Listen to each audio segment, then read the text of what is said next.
Hai para sudaners, kumaha kabarna? Damang sadana dengan saya si Otong kembali lagi di channel Ningali Film. Pada episode kali ini kita akan melanjutkan alur cerita dari film Cinta Sejati Sang Dewa untuk bagian yang kedua. Dan tidak usah berlama-lama lagi, mari kita mulai ceritanya.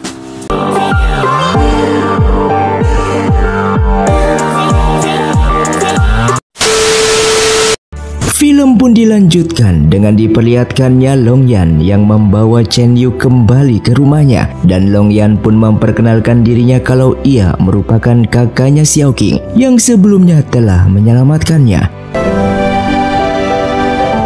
Sampai keesokan harinya, Chen Yu yang sudah membaik pun kembali ke pasar dan menjual dagangannya seperti biasa. Namun tak lama kemudian wanita yang selalu mengganggunya itu datang kembali dan menuduh Chen Yu telah membunuh Ziyong tanpa ia tahu kalau Ziyong merupakan siluman.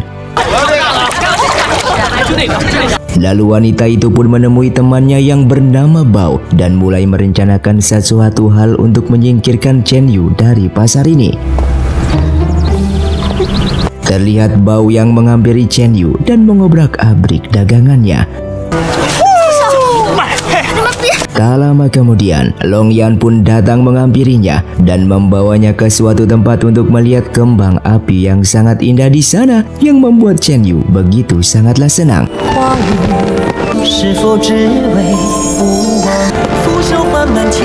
Bahkan Long Yan memberikan botol yang berisikan kunang-kunang yang apabila dalam kesusahan maka buka saja botol tersebut yang nantinya ia akan datang menemui Chen Yu. Lalu keesokan malamnya, Bao pun kembali berulah dan menculik Chen Yu, dan di saat itu juga Long Yan pun datang ke sana.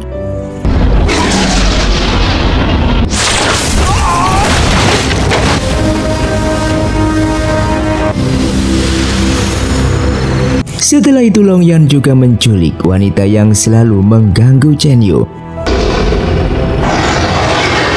Hingga keesokan harinya mereka berdua diikat dan tertulis mereka telah melakukan penculikan yang membuat semua warga melihatnya. Bao lalu ditangkap oleh pasukan kerajaan dan hendak dihukum 20 kali cambukan. Sedangkan wanita itu tidak ditangkap atas ayahnya yang berada di sana yang merupakan salah satu petinggi kerajaan. Di sana ia pun mengatakan kepada ayahnya kalau semalam melihat siluman dan menuduh Xiao Qing adalah siluman itu, yang ternyata orang yang menangkapnya semalam bukanlah Long Yan melainkan Xiao Qing. Ayahnya yang bertugas sebagai pemburu siluman segera pergi untuk menangkapnya. Xiao Qing yang sedang berada di rumah menyadari akan adanya bahaya yang hendak datang menghampirinya. Terlihat pemburu siluman itu pun datang ke sana untuk menangkapnya dan hendak memasukkan ke dalam botol. Namun seketika Qian Sun segera datang ke sana dan berhasil membawanya pergi dari tempat tersebut. Pemburu siluman yang sedari tadi tidak bisa melihat apapun karena asap kabut, justru mengira Xiao Qing telah berhasil ia tangkap ke dalam botol.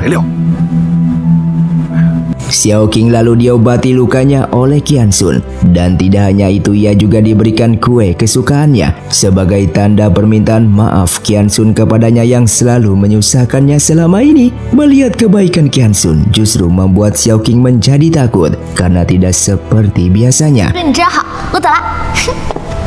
Sementara itu Chen Yu yang merasa pusing lalu segera melepaskan kunang-kunang tersebut untuk memanggil Long Yan karena sapu tangan bergambar naga hasil buatannya itu telah selesai dan ia pun segera memberikan kepadanya. Long Yan yang menerima sapu tangan itu juga memberikan hadiah berupa naga kertas kepadanya. Lalu ia pun membawa Chen Yu kembali ke taman tempat waktu dulu mereka bertemu. Chen Yu yang melihat taman tersebut menjadi sangatlah senang karena seumur hidupnya baru kali ini ia melihat sebuah taman yang begitu indah.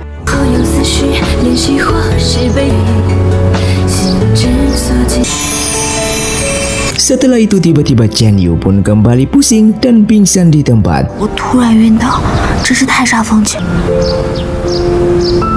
Singkatnya, Long Yan bertanya kepada Lu Shou kenapa Chen Yu akhir-akhir ini sering pingsan. Lu Shou sebagai dewa bintang takdir mengatakan kalau Long Yan saat ini kekurangan energi spiritual, yang apabila Long Yan dekat dengan Chen Yu ataupun manusia, maka secara otomatis jiwa dari manusia itu akan dihisap olehnya. Tanpa Long Yan sadari, satu-satunya cara yang harus lakukan adalah menjauhi Chen Yu, yang apabila tidak, maka energi jiwa milik Chen Yu akan terus dihisap, yang membuat wanita yang ia cintai itu cepat atau lambat akan mati.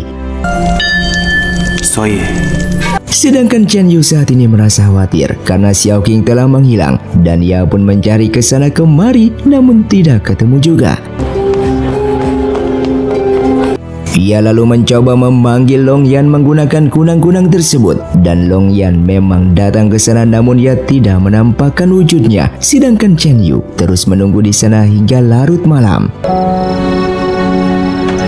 Sampai keesokan paginya ia pun berlari menuju tempat ia biasa bertemu dengan Long Yan, namun tetap saja tidak datang, yang membuat ia sangatlah bersedih. Tak lama kemudian Long Yan pun datang ke sana, namun ia tidak mau mendekatinya. Ia bahkan membawanya ke taman dan menunjukkan bentuk aslinya yang merupakan Dewa Naga. Long Yan juga mengatakan kalau Xiao Qing adalah siluman burung, dan mulai sekarang ia bersama Xiao Qing tidak bisa lagi berada di dunia manusia, dan ini merupakan pertemuan terakhir mereka. Mendengar hal itu, Chen Yu begitu sangatlah bersedih dan segera memeluknya. Kemudian Long Yan melakukan semuanya ini karena ia tak mau menyerap semua energi jiwa milik Chen Yu. Langkah ia ambil adalah menjauhinya untuk yang kedua kalinya, dan Chen Yu hanya bisa pasrah dengan menerima semuanya saat ini. Lalu ia pun perlahan pergi dari sana. Singkatnya, ia pun menjalani hidup seperti biasa tanpa Long Yan dan Xiao Qing. Ia pun berusaha untuk melupakan Long Yan, namun tetap saja tidak bisa. Lalu di kota saat ini ada pengumuman kalau sang raja sedang mencari seorang dewi yang mampu untuk memanggil hujan, karena kota tersebut sudah lama tidak hujan yang membuat krisis air. Dengan waktu bersamaan, wanita yang selalu mengganggu Chen Yu itu menyebarkan rumor kalau Chen Yu berteman dengan siluman dan meminta semua warga untuk menjauhinya. Ayah Chen Yu yang kebetulan berada di sana menjadi tidak terima kalau anaknya diperlakukan seperti itu. Lalu jenderal kerajaan datang ke sana dan menangkap ayah Chen Yu atas tuduhan pembuat onar, sehingga Chen Yu yang berada di sana terpaksa mengakui kalau ia merupakan seorang dewi yang mampu memanggil hujan. Ia akan memanggil hujan, namun dengan satu syarat, ayahnya harus dibebaskan, dan sang jenderal menyetujuinya dengan membawanya ke istana. Sementara dari kejauhan, terlihat Long Yan melihat kejadian itu dan akan pergi ke dunia langit untuk meminta Dewa Hujan menurunkan hujan di kota tersebut. Sebelum Chen Yu ke istana, ia pun pergi membawa ayahnya pulang ke rumah dan mengemasi barang-barang, lalu memberikan ayahnya sejumlah uang untuk segera melarikan diri. Karena ia takut apabila kebohongannya terbongkar, maka ayahnya juga terseret dalam masalah. Sementara Xiao Qing berusaha memanggil Qian Sun. Di sana ia meminta bantuan untuk menolong Chen Yu, namun Qian Sun justru membawanya kembali ke dunia langit karena ia tidak mau Xiao Qing dalam bahaya nantinya. Chen Yu pada akhirnya mulai melakukan ritual untuk memanggil hujan. Ia yang tidak mengerti apapun mencoba melakukan gerakan yang seolah-olah sedang memanggil hujan.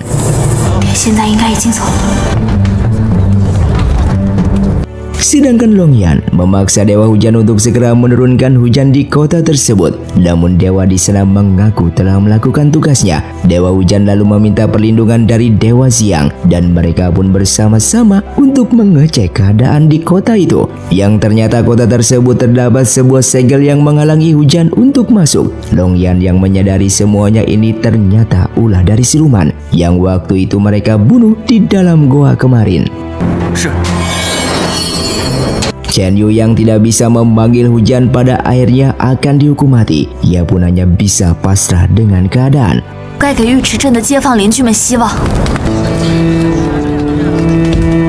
Lalu Long Yan menggunakan darahnya untuk menghancurkan segel tersebut, yang dimana hal itu sangatlah dilarang, namun ia tidak peduli.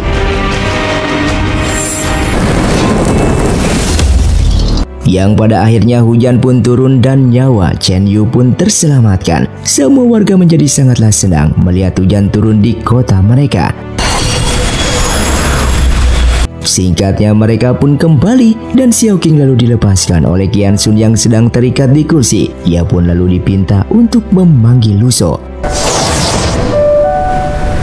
Tak lama kemudian Lu Shou pun datang ke sana untuk membawa Long Yan karena ia khawatir melihat kondisinya saat ini. Setelah itu Qian Sun mengatakan kepada Xiao Qing alasan ia mengikatnya tadi. Ia tidak mau Xiao Qing ikut campur karena keselamatan Chen Yu adalah tanggung jawab milik Long Yan, yang apabila Xiao Qing ikut campur maka Xiao Qing juga akan ikut terluka. Hal tersebutlah yang tidak ia inginkan. Mendengar hal itu Xiao Qing menjadi terkejut melihat perubahan sikap dari Qian Sun. Ia pun pergi dari sana dan merasakan jantungnya berdetak sangatlah kencang. Sementara Chen Yu pada akhirnya dibawa ke istana kerajaan dan tinggal di sana. Ia juga dianggap sebagai seorang dewi dan mendapatkan status di kerajaan, yang selama berada di istana tidak akan ada lagi orang yang berani mengganggunya lagi. Tak lama kemudian Long Yan pun datang menghampirinya. Ia pun begitu sangatlah senang melihat kedatangannya. Sebelum berpisah, Long Yan membawanya terbang dan mendatangi tempat sebelumnya untuk melihat kembang api.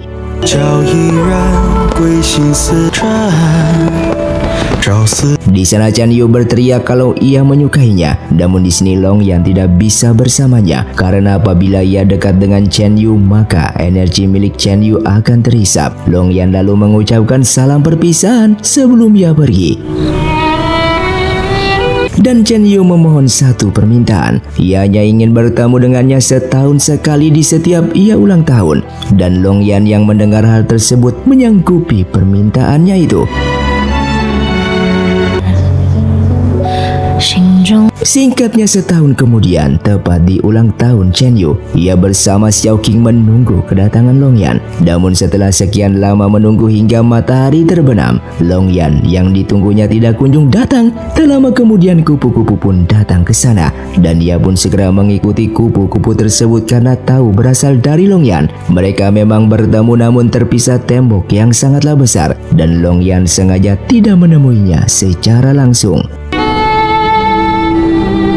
Hingga bertahun-tahun kemudian di setiap ulang tahunnya, Chen Yu selalu berada di tembok itu dengan harapan Long Yan mau menemuinya secara langsung. Namun hal tersebut tetap saja tidak terjadi yang membuat ia sangatlah bersedih.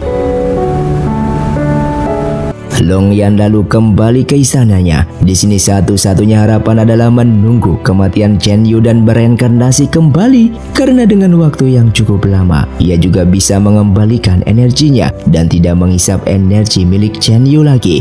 Lu Shou yang sebagai dewa bintang takdir pun berjanji akan membuat hubungan mereka menjadi indah suatu saat nanti. Yang pada akhirnya Lu Shou pun membuat Chen Yu meninggal. Ia pun berada di pavilion Luo untuk melakukan reinkarnasi kembali. Di sana ingatannya pun dikembalikan dan melihat Long Yan di sana ia menjadi sangatlah senang. Bahkan ia tidak ingin berpisah lagi darinya. Long Yan tetap memintanya untuk bereinkarnasi dan di masa depan ia pun berjanji akan menemuinya kembali.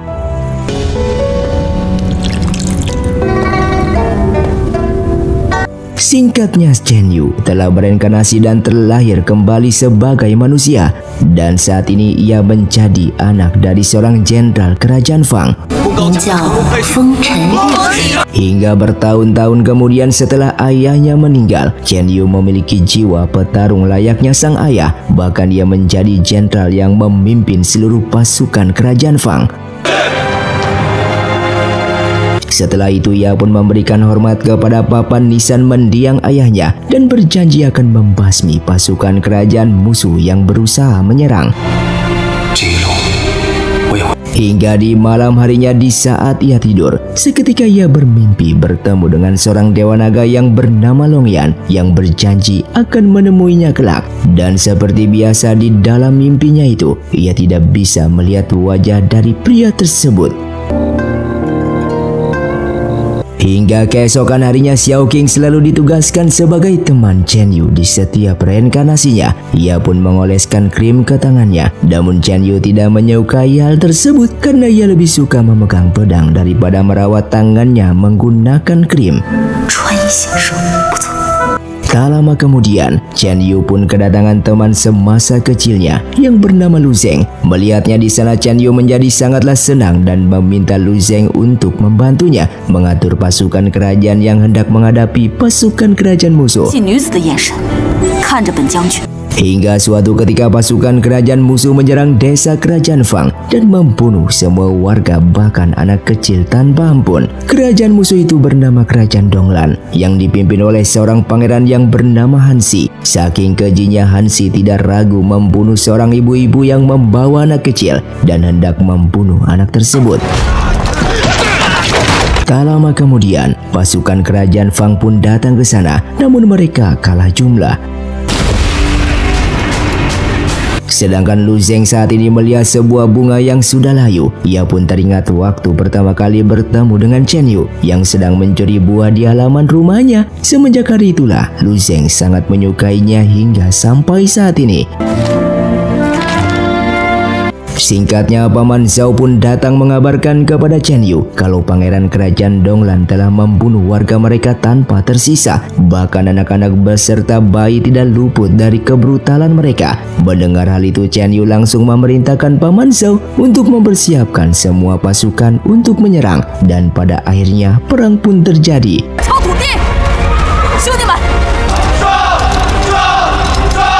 Lalu Chen Yu pun bertarung dengan Hansi dan pertarungan pun terjadi di antara mereka.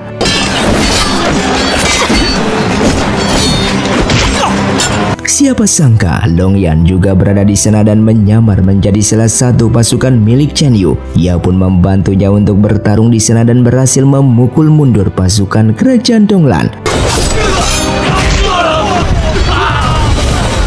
Bahkan Long Yan sengaja menggunakan kekuatannya untuk membuat perisai agar panah dari pasukan musuh tidak mengenai mereka. Kemudian Chen Yu pun kembali ke markas dengan membawa berita kemenangan dan Paman Zhao bersama Lu Zeng menjadi sangatlah senang mendengarnya. Lalu di saat ia keluar, Chen Yu penasaran terhadap salah satu pasukan yang memiliki kemampuan sangatlah hebat, bahkan bisa dikatakan lebih hebat darinya. Di sini Paman Zhao tidak percaya akan hal itu karena saat ini hanya Chen Yu lah yang paling hebat di antara semua jenderal dan pasukan yang ada. Akibat ulah dari Long Yan yang selalu turun ke bumi dan membantu peperangan tadi. Saat ini ia pun harus dihukum atas ulahnya oleh Kaisar Langit. Karena sudah terbiasa dihukum petir, ia pun bisa menahan semua sakitnya hukuman tersebut. Kemudian Lu Shao pun datang ke sana dengan memberikan feel energi dengan memperingatinya untuk tidak menggunakan kekuatannya lagi saat berada di bumi. Karena apabila itu terus dilakukan, cepat atau lambat Long Yan pun akan bisa mati. Karena Long Yan salah satu dewa yang belum abadi saat ini. Singkatnya, Hansi yang berada di markasnya sendiri tiba-tiba diserang oleh Chen Yu yang telah berada di sana. Ternyata Chen Yu membawa pasukannya untuk menyerang secara diam-diam dengan tujuan menghancurkan stok makanan milik Hansi bersama pasukannya. Dengan begitu kerajaan Donglan pun tidak bertahan. Lalu perang itu pun dimenangkan oleh Chen Yu dan Hansi tidak bisa berbuat apapun dengan meminta pasukannya untuk menurunkan senjata dan dia pun siap berdamai dengan kerajaan Fang. Mendengar hal tersebut, Chen Yu menarik pedangnya dan hendak pergi dari sana. Namun siapa sangka Hansi ternyata berbohong. Ia pun lalu melepaskan jarum mematikan, namun Chen Yu menyadari hal tersebut dan segera menangkisnya yang membuat jarum itu balik menyerang Hansi hingga matanya buta. Dan terlihat Long Yan pun datang kembali ke sana untuk membantunya berperang. Saat ia hendak menggunakan kekuatannya, namun tidak bisa karena kekurangan energi sehabis terkena hukuman, sehingga ia pun menahan anak panah itu menggunakan tubuhnya untuk melindungi Chen Yu. Setelah perang selesai, Long Yan pun dibawa pulang untuk diobati. Lalu Chen Yu menceritakan kepada Paman Zhao bahwa pria inilah yang menyelamatkannya. Dan pria ini juga orang yang ia ceritakan yang memiliki kemampuan melebihinya. Namun Paman Zhao sesaat merasa heran karena ia baru pertama kali melihat wajah Long Yan. Selama ini ia tidak pernah melihat wajahnya di pasukan mereka. Sedangkan Hansi menjadi sangatlah marah karena matanya menjadi buta dan akan membalaskan dendam tersebut. Lalu Master Kerajaan Donglan datang ke sana untuk menyampaikan pesan dari sang raja yang meminta Hansi untuk kembali dan menghentikan perang tersebut. Namun Hansi tidak terima akan semuanya itu karena ia menjadi buta akibat Chen Yu. Ia pun tidak akan mau kembali sebelum membuat Chen Yu pun menderita. Master Kerajaan mencoba memperingatinya kalau Hansi mau membalaskan dendam, maka Hansi harus menjadi raja terlebih dahulu dan menyingkirkan ayahnya, sehingga dengan begitu Hansi bisa melanjutkan perang itu untuk balas dendam. Saat ini Hansi pun akan melakukan segala cara agar bisa membunuh Chen Yu. Ia lalu memanggil salah satu wanita yang merupakan kaki tangannya yang bernama Sujin. Sujin pun diperintahkan untuk membawa adik darinya untuk pergi ke kerajaan Fang dengan tujuan memasukkan adiknya itu menjadi salah satu selir raja kerajaan Fang. Sementara itu di markas pasukan milik Chen Yu, mereka pun merayakan kemenangan atas keberhasilan mengalahkan pasukan dari kerajaan Donglan, dan mereka pun minum-minum di sana sampai mabuk. Lalu keesokan harinya Chen Yu mencoba melukis sebuah naga percis seperti di dalam mimpinya. Ia ingin menemukan dewa naga tersebut yang mengatakan di dalam mimpinya itu akan menemuinya suatu saat nanti. Dan tak lama kemudian Xiao Qing datang ke sana untuk mengoleskan krim wajah kepadanya. Chen Yu yang tidak mau bergegas kabur dari tempat tersebut. Sedangkan Lu Zeng tak sengaja melihat lukisan milik Chen Yu di meja tersebut. Di istana kerajaan Fang, para petinggi sekaligus para menteri kerajaan memberikan kabar kalau kerajaan Donglan menyatakan perdamaian dan mengirim seorang putri yang bernama Rui untuk menjadi selir sang raja sebagai hadiahnya. Sang raja menjadi sangatlah senang dan menerimanya, yang tanpa mereka semua tahu kalau itu salah satu dari rencana milik Hansi. Sedangkan Lu Zeng memberikan sebuah layangan berbentuk kepala naga karena melihat dari lukisannya yang menyukai naga. Ia pun mengajak Chen Yu untuk menerbangkan layangan kepala naga ini keluar. Namun sesaat sedang bermain dari arah belakang, Long Yan menjadi cemburu akan kedekatan mereka berdua dan pergi dari sana yang langsung berubah menjadi naga sesungguhnya. Asap debu lalu berterbangan yang membuat Lu Zeng lalu pergi karena matanya kelilipan pasir. Lalu di sana Chen Yu tidak sengaja melihat naga di langit secara langsung dan berusaha untuk mengejarnya, namun ia kehilangan jejak. Keesokan harinya Sujin mengawal putri Rui untuk berangkat ke kerajaan Fang, yang dimana Rui adiknya Hansi ini dijadikan hadiah untuk menjadi selir raja kerajaan Fang sebagai hadiah perdamaian. Lalu kabar mengenai kehebatan Chen Yu yang menjadi jenderal pasukan telah terdengar ke telinga sang raja. Salah satu petinggi kerajaan yang bernama Tuan Hua menyarankan sang raja untuk mengundang Chen Yu datang ke istana, sehingga sang raja memerintahkan Tuan Hua untuk mengirim pesan ke perbatasan dalam mengundang Chen Yu datang ke istana agar bisa diberikan hadiah untuk membayar jasanya. Di saat malam hari, Chen Yu terus bermimpi bertemu dengan Dewa Naga. Di kerumunan pasukan ia melihat wajah Long Yan merupakan Dewa Naga tersebut. Lalu saat ia terbangun ia pun penasaran arti mimpinya itu dan apakah Long Yan Dewa Naga itu. Long Yan. Sementara saat ini Rui telah tinggal di istana kerajaan Fang dan resmi menjadi salah satu selir sang raja. Sujin sebagai pengawal pribadinya memberikan sebuah kotak rubik untuk menemaninya bermain di saat ia sedang sendirian. Singkatnya, Chen Yu telah tiba di istana kerajaan Fang untuk memenuhi panggilan sang raja. Di sana sang raja akan memberikan hadiah untuknya sebagai bentuk terima kasih atas kerja keras Chen Yu yang telah menjaga perbatasan.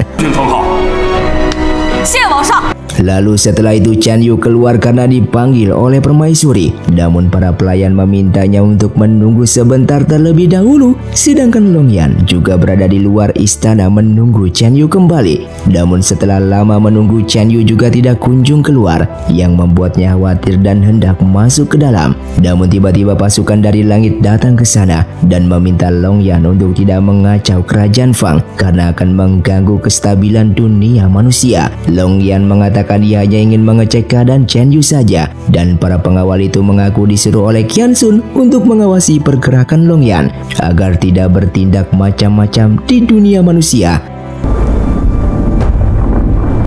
Kemudian hujan lalu turun deras dan Chen Yu pun masih menunggu di luar. Namun permaisuri tidak menyuruhnya masuk ke dalam. Dengan melihat hal tersebut, Long Yan berusaha menghentikan hujan, namun energinya belum pulih sepenuhnya.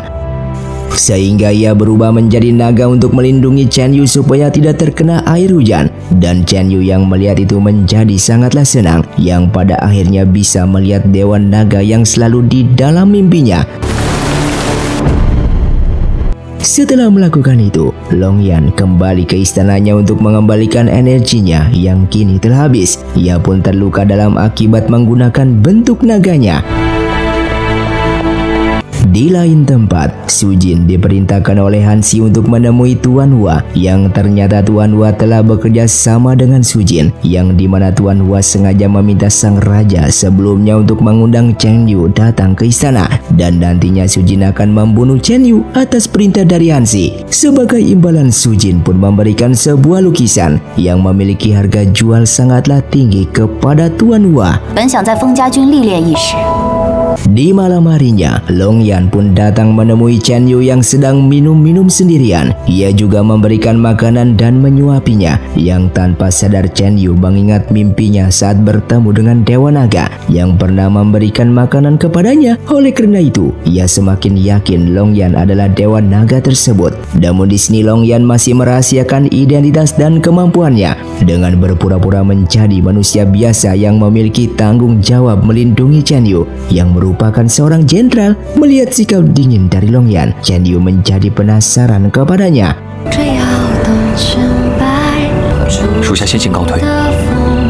Sementara itu Su Jin menjadi sakit karena racun di tubuhnya kembali kambuh di setiap bulan purnama. Lalu Han Xi datang ke sana untuk memberikan obat penawarnya. Diceritakan di masa lalu, dan di saat itu Su Jin masih kecil diadopsi oleh Han Xi karena ayahnya Su Jin tewas di medan peperangan. Han Xi pun mengatakan pembunuhnya adalah seorang jenderal dari kerajaan Fang, dan di saat itu juga Su Jin dibius dan dimasukkan sebuah racun ke tubuhnya. Dengan begitu, Su Jin menjadi kaki tangan milik Han Xi yang selalu membutuhkan obat penawar. Di setiap racun di tubuhnya kembali kambuh. Han Xi lalu merekayasa cerita yang seolah-olah racun tersebut memang berasal dari tubuh Yujin saat ia lahir, padahal ia barusan saja memasukkannya.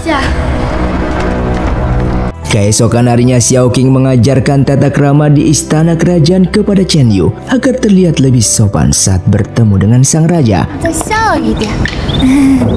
Tak lama kemudian, Long Yan pun datang ke sana, dan Chen Yu yang melihatnya segera menghampiri dan menggodanya dengan mengatakan apakah dirinya cantik atau tidak. Lalu Long Yan yang baru saja ingin menjawab, sesaat menyadari adanya serangan, ia pun segera menangis serangan tersebut.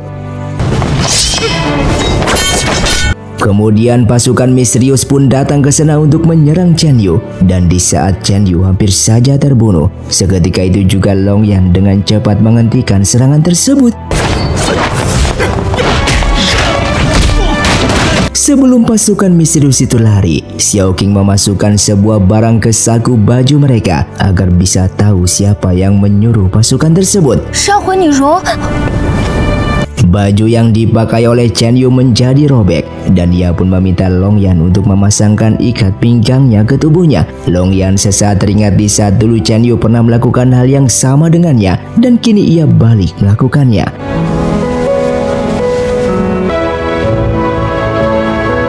Lalu Chen Yu hendak pergi untuk menemui permaisuri dan sang raja. Di perjalanan ia teringat pasukan tadi mengarahkan senjata tepat di wajahnya, yang artinya pasukan tersebut ingin merusak kedua mata miliknya. Ia pun sadar kalau semuanya ini ulah dari Han Xi yang ingin balas dendam karena ia telah membuat matanya menjadi buta sebelah. yang pada akhirnya ia pun bertemu dengan permaisuri dan sang raja. Di sana sang raja terpesona akan kecantikannya yang apabila tidak menggunakan seragam jenderal miliknya. Oleh karena itu Chen Yu dipinta untuk duduk di sampingnya. Namun di sini permaisuri menyadari kalau sang raja menyukai Chen Yu dan menjadi kesal kalau sampai Chen Yu dijadikan selir. Bahkan perlakuan sang raja pun disadari oleh Chen Yu yang hendak menjadikannya selir barunya. Ia pun bertindak bodoh di hadapannya sehingga sang raja menjadi jijik melihat dirinya dan sang raja pun langsung pergi dari tempat tersebut. Dengan melihat tingkah lakunya, permaisuri merasa Chen Yu merupakan anak yang baik yang tidak akan mengganggu statusnya menjadi permaisuri, dan ia pun pada akhirnya berlaku baik kepada Chen Yu.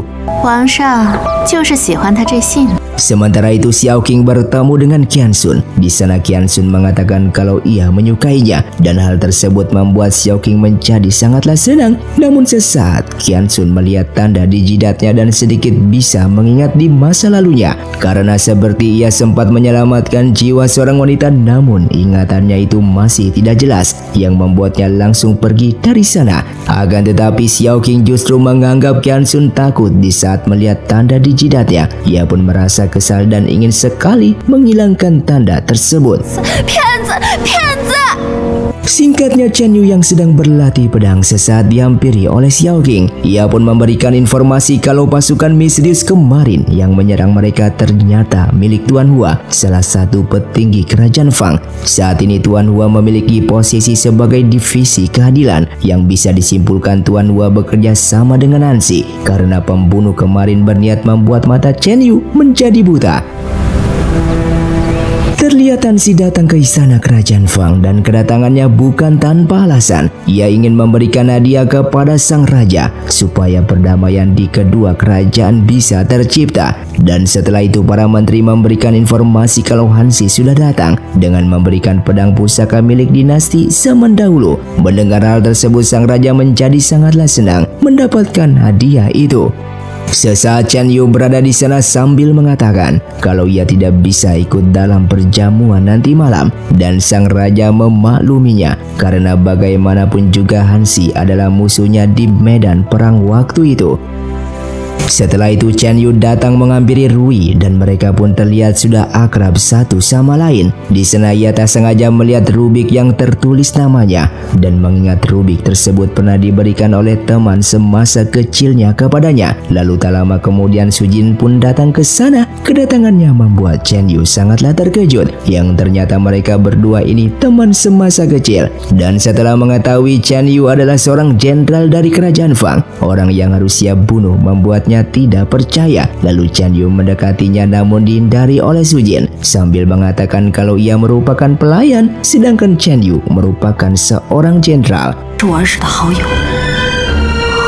Di malam harinya, Su Jin kembali menemui Hansi untuk meminta obat penawar karena racun di tubuhnya kembali kambuh. Sebelum diberikan, Hansi mengatakan kepada Su Jin harus segera membunuh Chen Yu karena ayah Chen Yu yang telah membunuh ayah Su Jin. Dan setelah memberikan obat penawarnya, Su Jin diberikan satu tugas baru, yaitu mencuri plakat jenderal milik Chen Yu, dan misi itu pun mulai dilakukan. Chen Yu pun dipanggil oleh Rui untuk minum-minum di kamarnya. Setelah itu di saat ia hendak pergi, pelayan di sana dengan sengaja menumpahkan air teh ke bajunya sehingga Chen Yu mengeringkan pakaiannya terlebih dahulu di sana. Dengan waktu bersamaan pasukan yang sudah diperintahkan oleh Su Jin segera mencuri plakat jenderal di kamar Chen Yu. Setelah berhasil mencurinya, plakat tersebut diberikan kepada Hansi dan pasukan yang tadi mencurinya langsung dibunuh. Singkatnya esok hari pun tiba, sang raja pun datang ke sana dan melihat beberapa orang tewas terbunuh.